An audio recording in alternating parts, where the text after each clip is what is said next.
Bueno, pues aquí con el gusto de estar con ustedes, Alberto Montoya Martín del Campo. En los últimos 6 años estuve participando en el gobierno del señor presidente Andrés Manuel López Obrador, eh, primero como subsecretario de Energía y posteriormente como comisionado nacional de mejora regulatoria. Y bueno, pues toda mi vida me he desempeñado también en el ámbito académico, muchos años en temas de pensamiento estratégico nacional. Y previamente estuve participando en política social y en política informática del gobierno federal, entre otras cuestiones. El tema de la soberanía es un tema fundamental, es el tema existencial de la nación. El proceso de construcción de lo que es México es un proceso histórico que parte de una negatividad que fueron 300 años en donde los pueblos originarios estuvieron incorporados por la violencia, por la fuerza, a un imperio, el imperio español. Pero de esa negatividad de 3 siglos emerge un pueblo, que es el pueblo de México, que hace 200 años plantea como pueblo, ya no somos parte de España, somos una nación independiente. De manera que en ese momento, en 1821, se consolida la formación de México como pueblo, pero también la creación de un Estado-nación, ¿verdad? Que es México, los Estados Unidos mexicanos. Entonces, la soberanía es la libertad de un pueblo. Y por lo tanto, la libertad de un pueblo es un principio que no pierde jamás vigencia y que por lo tanto hoy en esta coyuntura histórica nos obliga a que toda decisión como pueblo tenga este principio como la base de sus decisiones presentes hacia el siglo XX. Toda dominación se impone mediante lo que algunos teóricos han conceptualizado como hegemonía.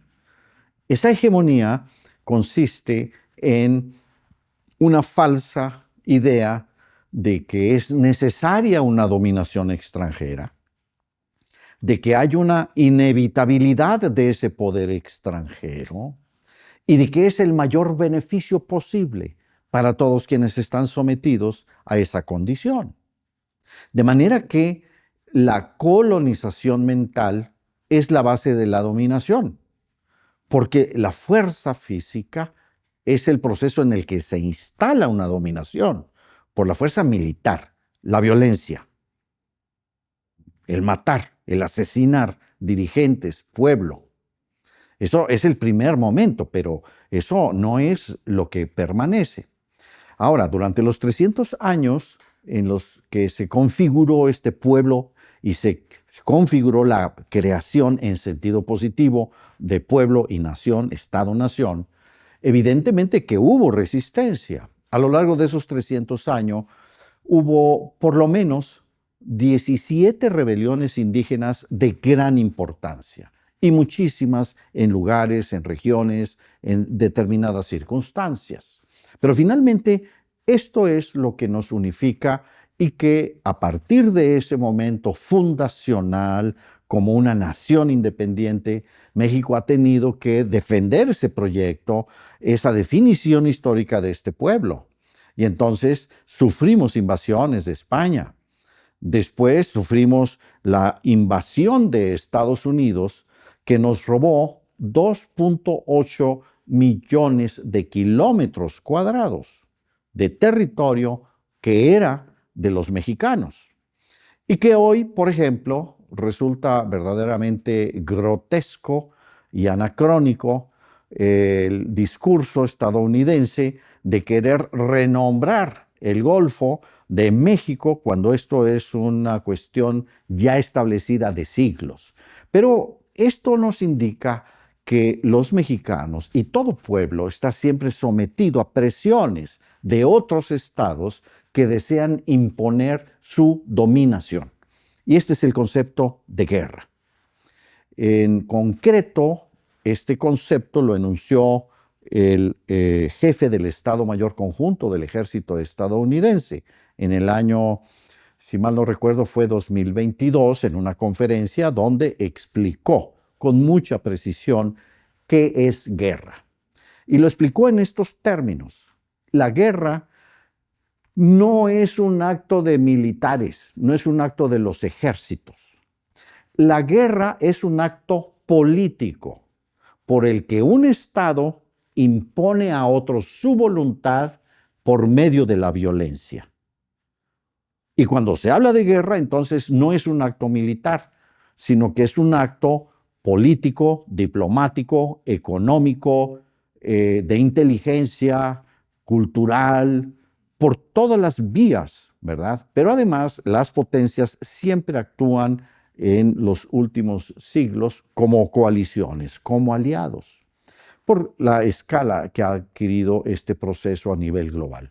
Y esa es la coyuntura que precisamente nos ha motivado para exponer este planteamiento como principio fundamental de las decisiones que tenemos que tomar los mexicanos en este momento, hacia el siglo XXI.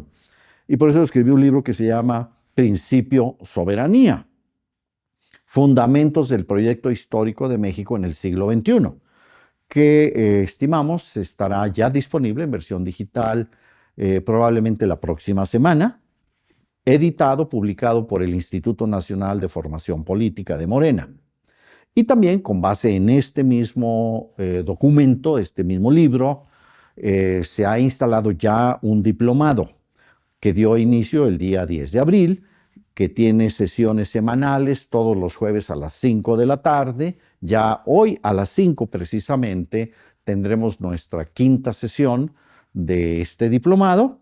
Hoy vamos a abordar precisamente la condición de guerra permanente del mundo, que es la última de las sesiones de la primera fase del documento, que tiene un enfoque hacia la filosofía de la historia.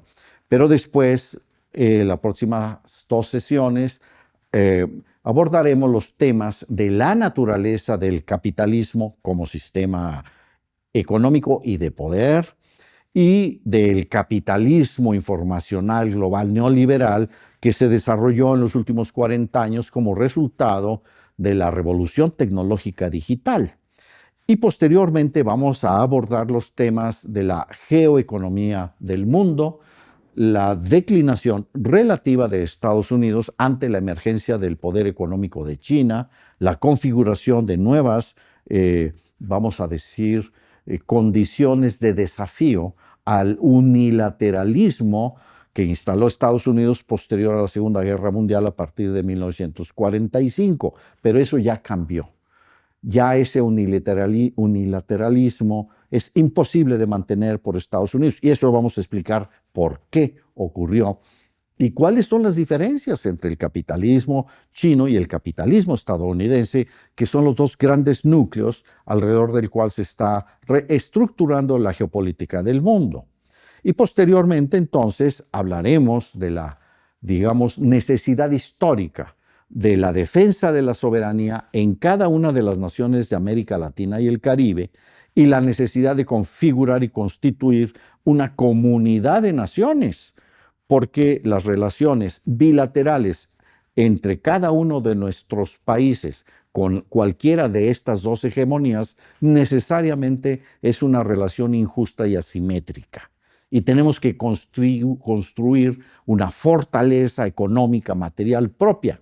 De otra manera, inevitablemente gravitaremos en el siglo XXI y hacia el futuro alrededor de alguna de estas dos hegemonías, lo que es, digamos, contrario al proyecto histórico de soberanía del pueblo de México. Y las últimas dos sesiones las dedicaremos al proyecto histórico de México. Ante todo esto, ¿cuáles son las premisas? Uno, del tipo de Estado que necesitamos, que es un Estado social que sustituya el Estado neoliberal instalado durante los últimos 40 años.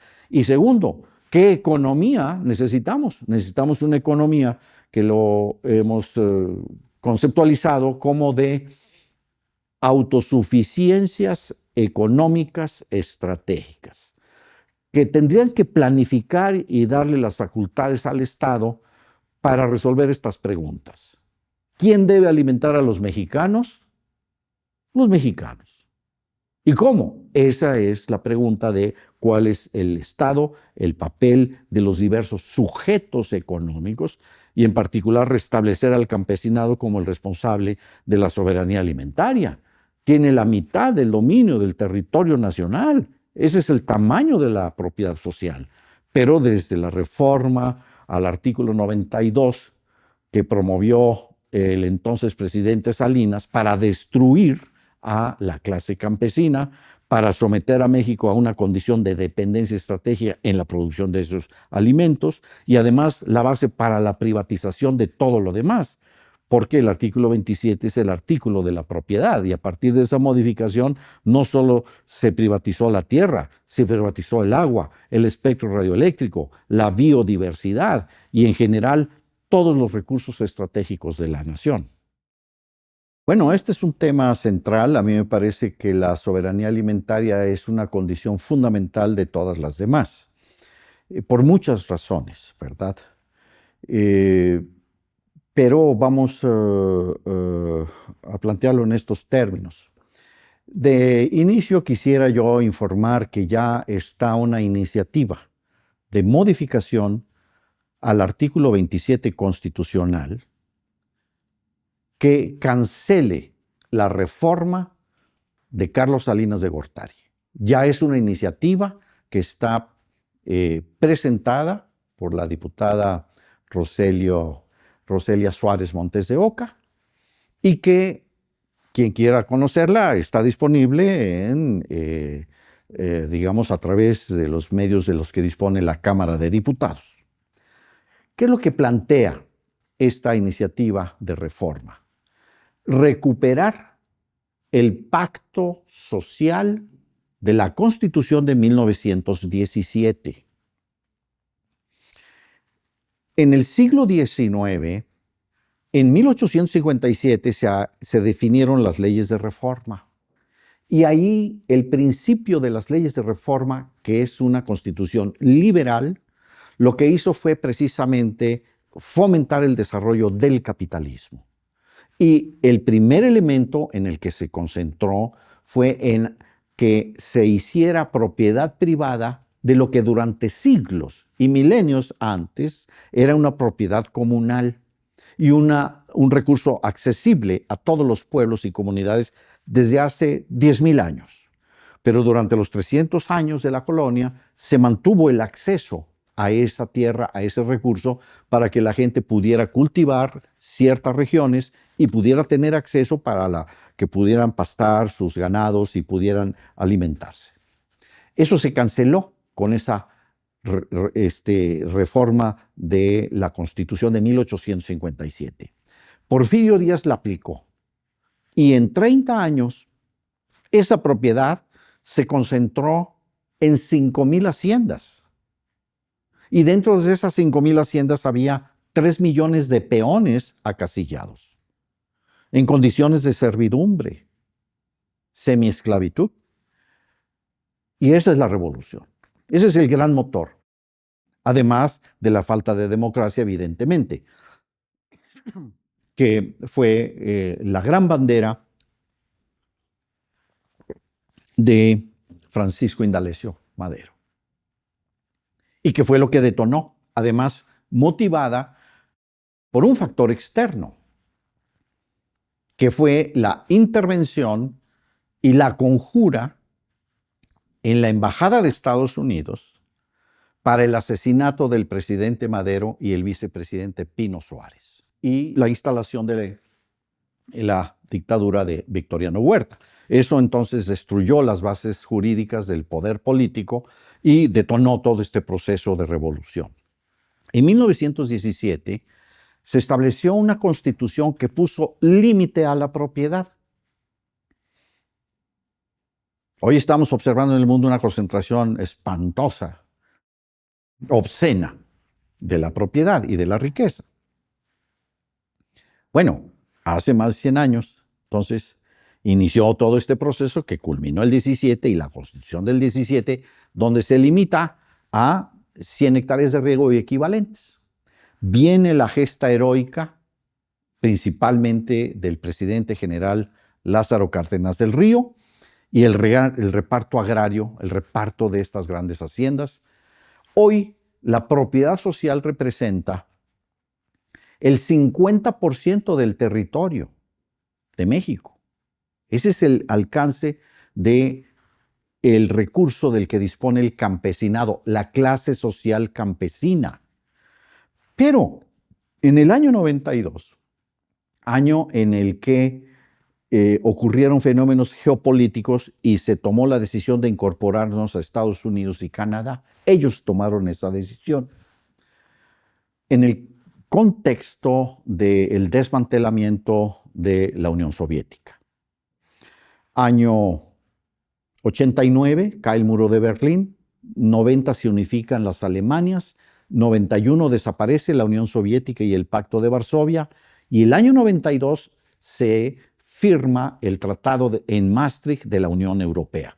Y ese año Estados Unidos y Canadá deciden incorporarnos en un tratado bilateral que ellos ya tenían. Y eso es algo que estuvo vinculado, posiblemente como acción unilateral, para entrar en ese proceso por parte de México con la reforma del artículo 27 constitucional, que fue la que permitió y abrió la privatización de todos los recursos estratégicos de la nación y que se fue consolidando en los años posteriores. Entonces, esta iniciativa lo que plantea es eso, restablecer que la propiedad social sea inalienable, imprescriptible y también que no sea embargable, inembargable. Es decir, que no se venda y que además exista una obligación, como era antes del 92, de su permanente utilización sustentable. Pero además, con algo muy interesante, que esa utilización permanente sea del titular del derecho agrario o de su familia, que pueda ser la esposa, que pueda ser la hija, que pueda ser el hijo, que la familia sea la responsable de que ese recurso les permita su desarrollo, su sobrevivencia, su calidad de vida, su base material. Pero también que puedan juntar las parcelas. Desde la Constitución se permita que, por ejemplo, vamos a decir, en un ejido hay 100 parcelas y cada una tiene 5 hectáreas en promedio, pues que se junten y ya son 500 hectáreas. Y entonces se pueden tener economías de escala para poder hacer obras de riego, lugares en donde se pueda almacenar el agua, que utilicen todos los 500, comprar insumos entre los 500, vender entre los 500. Entonces eso le daría un poder económico que justamente le permitiría a la nación hacer un uso sustentable. Solo como un dato, el año pasado se dejaron de cultivar 4 millones de hectáreas. Ahora, ¿por qué ocurre eso? ¿Y qué tiene que ver con el tratado? Lo que ocurre es que en Estados Unidos los agricultores allá tienen subsidios directos. Entonces, veamos el caso del maíz. El maíz que se importa de Estados Unidos a $250 tonelada, que es transgénico, que es maíz amarillo, se vende en México en $250. Pero el productor en Estados Unidos recibe otros 150, de manera que el total del ingreso del productor de Estados Unidos son $400. 8,000 pesos tonelada. Vamos a ponerlo en números más o menos redondos. ¿Cuáles son los costos de producción y los precios que necesitamos aquí? Voy a poner los precios de los productores en Sinaloa en el ciclo otoño-invierno del año 23. Produjeron 6 millones de toneladas. Y ellos, los productores que tienen riego, que tienen pues condiciones de tecnificación y capacidades productivas muy avanzadas, solicitaban 7,000 pesos tonelada para poder recuperar sus costos y pues, desde luego vivir de eso, pues desde luego todos vivimos de nuestro trabajo. Entonces, esos 7,000 pesos pues hubieran requerido que el Estado mexicano pudiera tener recursos y pagar ese precio al productor nacional. Pero no lo tenemos, ese recurso fiscal. Y se hizo un gran esfuerzo. De hecho, el gobierno federal, entonces presidente López Obrador, junto con el gobernador, pudieron apoyar para comercializar 2 millones de toneladas de esas 6. Pero no los 7,000, 6,000 y fracción. Y los demás, pues, a sobrevivir y a pagar deudas y a ver cómo le hacen. Entonces, imaginen ustedes la condición de los costos de producción de los productores de menor escala, sin apoyo, sin recursos, sin crédito. Entonces, se tiene que tener un proyecto nacional, ponerlo en la mesa y decirle a Estados Unidos, esto sale del TEMEC y esto sale del TEMEC. Y si no quieren el TEMEC, no nos va a afectar, al contrario, nos va a permitir desarrollar nuestro potencial de producción. Y entonces los jóvenes tendrán una opción de vida en su lugar y podrán entonces no solo trabajar en el campo, trabajar en la transformación industrial, en la comercialización, en los servicios técnicos, en los servicios de apoyo en cuestiones técnicas de agua, de energía, etcétera. Entonces necesitamos recuperar el mercado interno y por lo tanto es algo que tiene que verse de inmediato porque ya el 26, conforme al TEMEC, está planteada la revisión, no renegociación, pero México debe ser el que debe de llevar su proyecto de renegociación o cancelación, ¿verdad? Que está previsto también en el tratado. Técnicamente, jurídicamente se llama denuncia. Se le avisa 6 meses, pero aún cuando este tratado quede ya desvinculado México de ese tratado, dice que por 10 años más se va a revisar anualmente todos los compromisos. De manera que ese es el gran tema histórico de México. Lo que se defina este y el próximo año define el futuro de la nación. No de un gobierno, 2 o 3, define el futuro de México.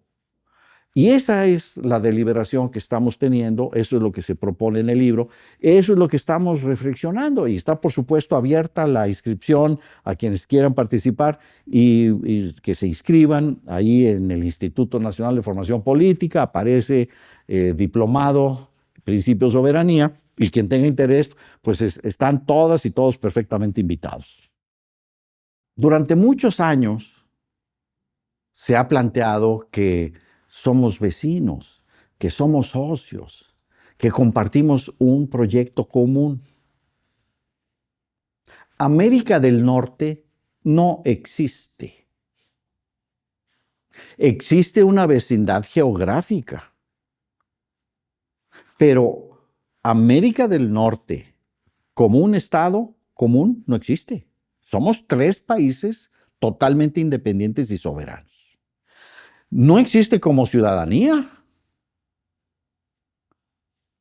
Cada uno tiene su ciudadanía.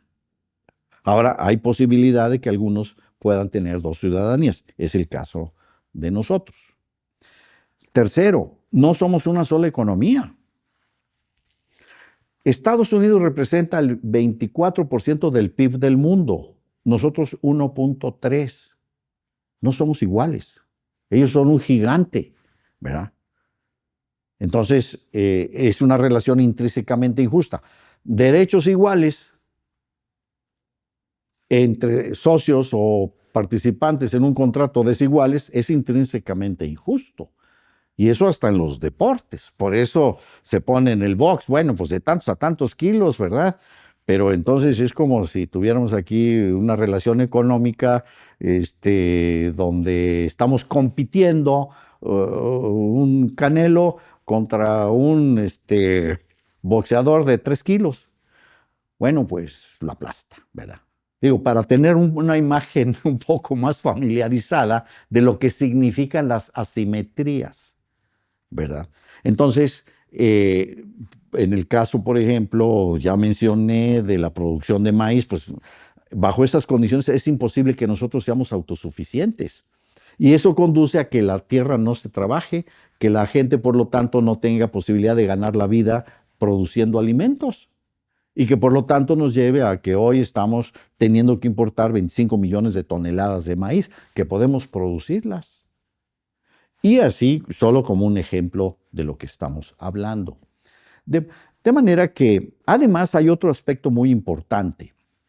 Conforme a la Convención de Viena sobre el derecho de los tratados, todo lo que se firme en un tratado queda por arriba de la Constitución. Todo.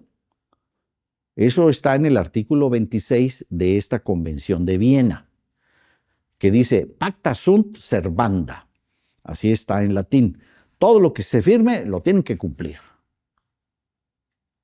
Y el 27 dice, ninguna parte, es decir, ningún país puede argumentar que no puede cumplir un tratado porque se lo prohíbe su normatividad interna, es decir, su constitución. ¿Qué quiere decir? Que ese tratado quedó por arriba de la Constitución. Por lo tanto, es necesario que cualquier decisión en esta materia la apruebe el pueblo mediante un plebiscito. Es decir, no es cuestión de solamente cumplir con los procedimientos en el que una vez que se firma un tratado por el Ejecutivo Federal, pasa al Senado y ya si lo aprueba el Senado, entonces ya queda aprobado. Pero es algo que queda por arriba de la Constitución. Entonces eso no es un asunto menor. Ya lo vimos en el caso de los transgénicos, el caso de la energía. Incluso esto es algo que hay que medirlo mucho, porque incluso limita el alcance del poder legislativo de México. ¿Puede México aprobar una ley que contradiga el tratado? No. Entonces, ¿cómo es posible que nos sometamos a esos poderes jurídicos y económicos extranjeros sin que el pueblo participe? No es posible. ¿Por qué? Porque esto determina. Y tenemos 40 años en que el promedio de crecimiento de México es 2.3% anual. Y durante los 50 años anteriores crecimos 6.1%. A partir, es decir, del año 35 al año 82, crecimos promedio 6,5%. Del año 83 a la fecha, promedio 2.3%. De manera que no es un asunto menor lo que estamos hablando, es una coyuntura histórica. Y este documento, este libro, este diplomado, lo que busca es promover una reflexión, porque estas son decisiones del pueblo de México. Y así ha sido en los momentos cruciales. Es el pueblo el que toma las decisiones. Pero por esa razón el instituto, pues, de formación política tiene esta gigantesca responsabilidad histórica de la formación de la conciencia. Y entonces se trata de promover el debate, la deliberación, el conocimiento, la deliberación de las opciones. Tiene que ser un proceso de participación de todo el pueblo de México en temas que nos van a afectar a todos. Ahora nosotros que estamos en este momento, en esta generación, en este año, y a las generaciones que vienen hacia todo el futuro de México. Entonces estamos definiendo el futuro de México en estos años, que además corresponden a cambios geopolíticos. ¿Por qué Trump se comporta como se está comportando? Por una razón. China, hace 60 años, representaba el 4% del PIB del mundo. Ahora el tamaño de la economía de Estados Unidos y de China es equivalente, del orden, bueno, es difícil saber con precisión inmediata del año 24, pero todas las tendencias nos indican que la participación de estas dos grandes economías es del orden del 22% del PIB cada una del mundo. Y lo que ocurre con China es que lo hacen con ahorro chino, con tecnología china, con ciencia china, con robots chinos, con trabajadores chinos, con empresas comercializadoras chinas, con bancos chinos que transportan sus mercancías en barcos chinos, etcétera, etcétera. De manera que Estados Unidos no tiene forma de detener ese crecimiento económico. Y eso explica lo que está ocurriendo.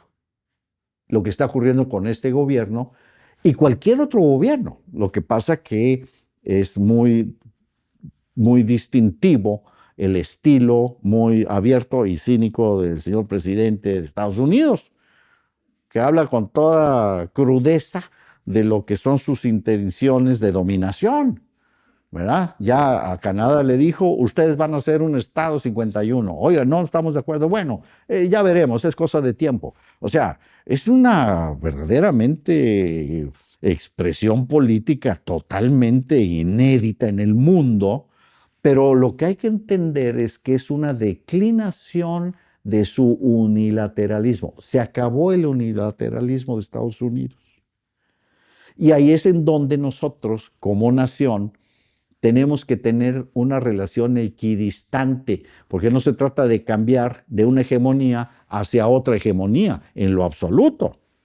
Tenemos que pensar en el mercado interno, nuestras capacidades científicas, tecnológicas, industriales propias, y en empresas del Estado, no en inversión extranjera, empresas del Estado mexicano que sean la columna vertebral de la economía nacional. Si nosotros ponemos que la columna vertebral de la economía nacional son inversiones extranjeras, pues ya firmamos nuestra condición de maquiladores. Entonces, eso es lo que está de fondo, es lo que estamos reflexionando y es lo que debemos de promover, la deliberación en la nación entera, para que entonces estemos claros del camino, de las condiciones que tenemos que crear y estar claros de que hay cuestiones que son aceptables en la relación con otras naciones, potencias económicas, y otras que simplemente no. Entonces nosotros tenemos que poner estas condiciones, porque nunca un poder ha abdicado de su afán de dominación. Esa es otra gran lección de la historia. Hay que pensar, y hay que pensar éticamente, y hay que poner eso como principio fundamental.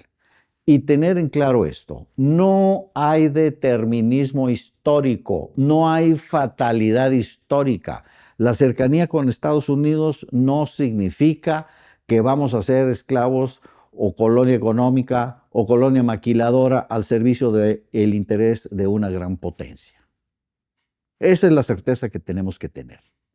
Pero tenemos que construir ese proyecto entre todas y todos, teniendo muy claro cuáles son esas estructuras que nos llevaron a esta situación durante 40 años y cuáles son las que tenemos que diseñar para ir construyendo un proceso que nos permita recuperar nuestra base material, producir nuestra comida, nuestra energía, nuestras medicinas, nuestros instrumentos de comunicación, nuestras tecnologías médicas, sin depender de nadie ni de inversión extranjera.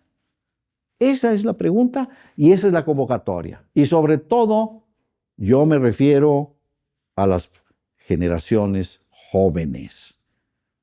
Estamos hablando del proyecto de la nación y es tiempo de descolonizarse de esa mentalidad individualista y que está centrada en ver cómo yo logro mi propio proyecto personal sin tomar en consideración que si es un proyecto personal nunca va a cambiar esta realidad, que necesitamos identificarnos en nuestro proceso histórico e identificarnos con México como un conjunto, como un Estado-nación soberano.